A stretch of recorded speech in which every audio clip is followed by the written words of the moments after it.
Day after Christmas and it's Boxing Day today. Probably a lot of people trying to buy some stuff on sale, although there isn't much on sale nowadays anyways. And what's going on today? Did a lot of people get, I guess, drones as gifts during Christmas time? Lots of opinions today about whether or not, again, Chinese-made drones such as ones from DJI should be banned or not. This first one I read said, America is only as secure as its least secure drone. It's kind of an interesting perspective there. It says, recent reports of China's People's Liberation Army hackers infiltrating into the networks and systems of dozens of critical U.S. infrastructure facilities, power plants, transportation systems, and water utilities in preparation for future attacks or disruptions should raise alarm in Washington. I did read about that before, although I don't think they confirmed how it was, quote, compromised, correct? It says, but China's preparations extend well beyond cyber malicious activity. For years, the Chinese Communist Party has maintained eyes in the sky above America's critical national infrastructure in the form of commercial drones, which are persistently collecting sensitive data and information that could be passed to Beijing. So it's one of those common themes I've heard where people are accusing, let's just say, of a DJI drone, I guess, phoning home and all that. It says this surveillance isn't just passive data collection, it's strategic mapping of our critical infrastructure, potentially laying the groundwork for targeted cyber attacks or even physical sabotage that could endanger our water supply, shut our lights off, and prevent our military from mobilizing effectively. And how did they get their coin to this? They say it's all from selling, for example, things like cheap drones. And it says these drones used by inspectors, regulators, law enforcement, and even federal agencies represent a major security threat.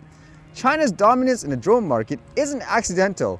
Unfair practices like state subsidies and market dumping have given Chinese drone companies control of 70% of the global market. So ultimately, it seems like with this opinion, they're kind of encouraging more laws to restrict things like Chinese-made drones and all that.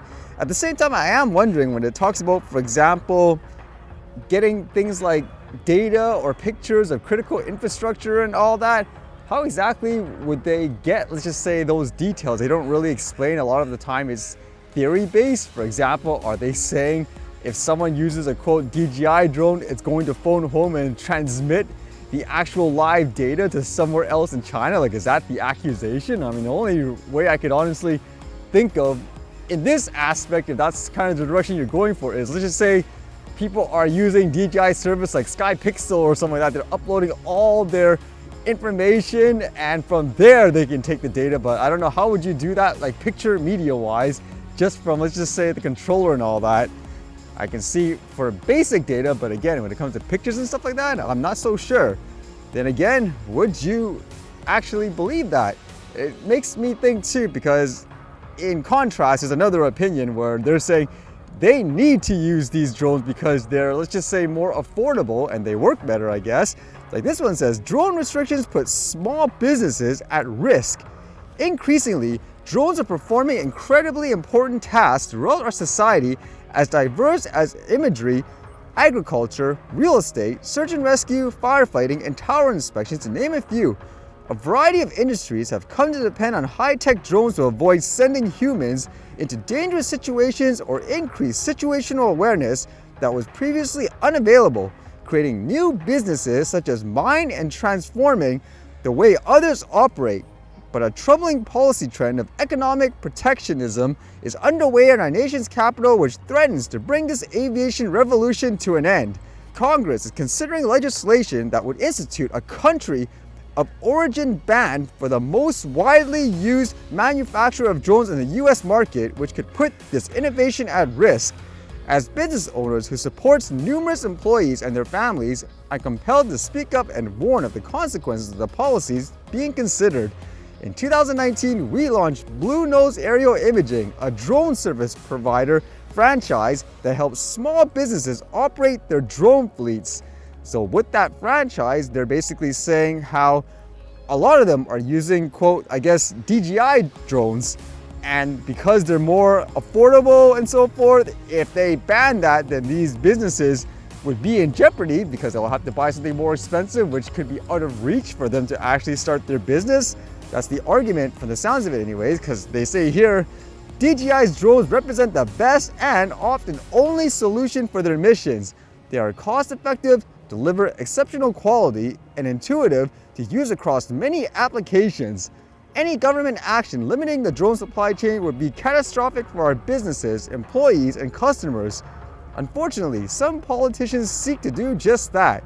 Right now, Congress is debating the FAA reauthorization, which includes provisions restricting the use of drones our franchises rely on. This would devastate the US drone ecosystem and hamper the growth of this fledgling industry. And so with these two different opinions about whether or not you should ban Chinese-made drones and stuff like that because of these, I guess, security risks, it makes me wonder if this is the concern specifically, why be more worried about, let's just say, the quote, drone hardware when there's so many other things you could argue with the same concern, it'd be way worse. For example, people often talk about platforms. Wouldn't you be more concerned about a quote TikTok or something like that, where you have millions and billions of people running around with their phones, camera, uploading all these videos and all that of various places? They can have control of the information. Wouldn't you be more concerned about stuff like that overall? Or at the same time, why is it just limited to quote, let's just say drones? I remember one example actually, it was kind of funny, where they talked about other DJI products, let's just say an Osmo Pocket. Some people were really upset on the fact that they bought this quote camera.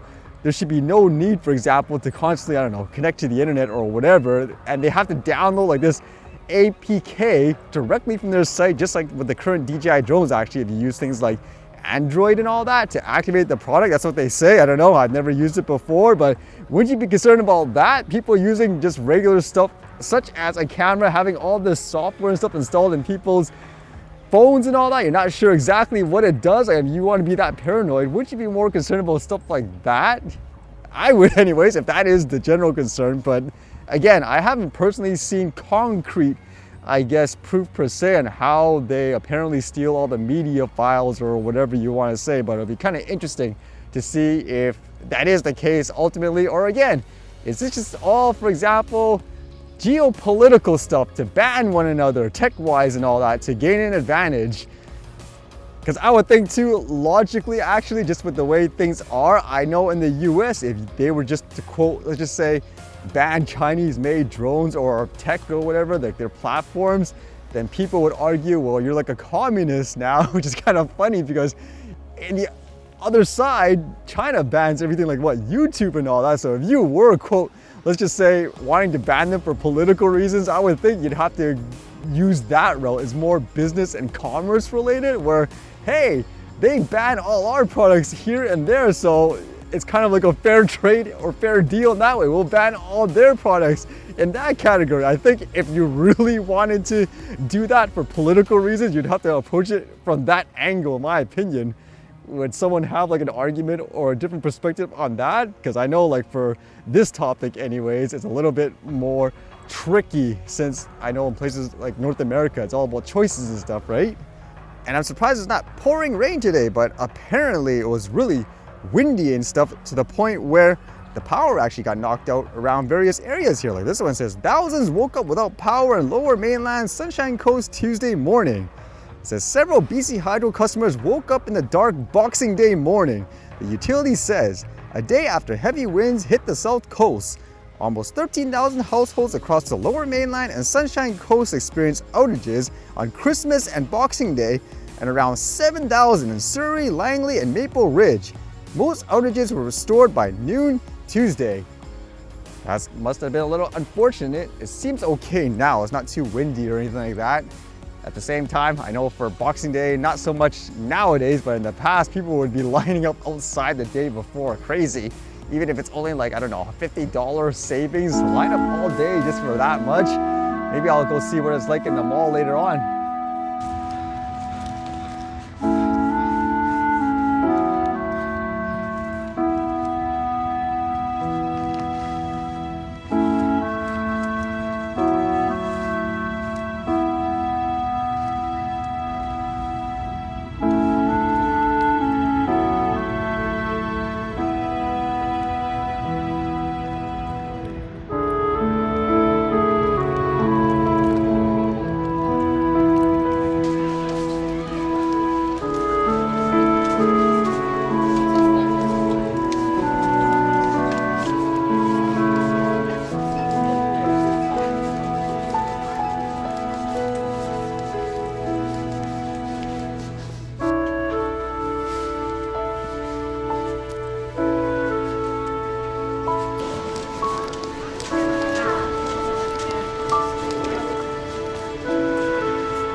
All right, see you guys later.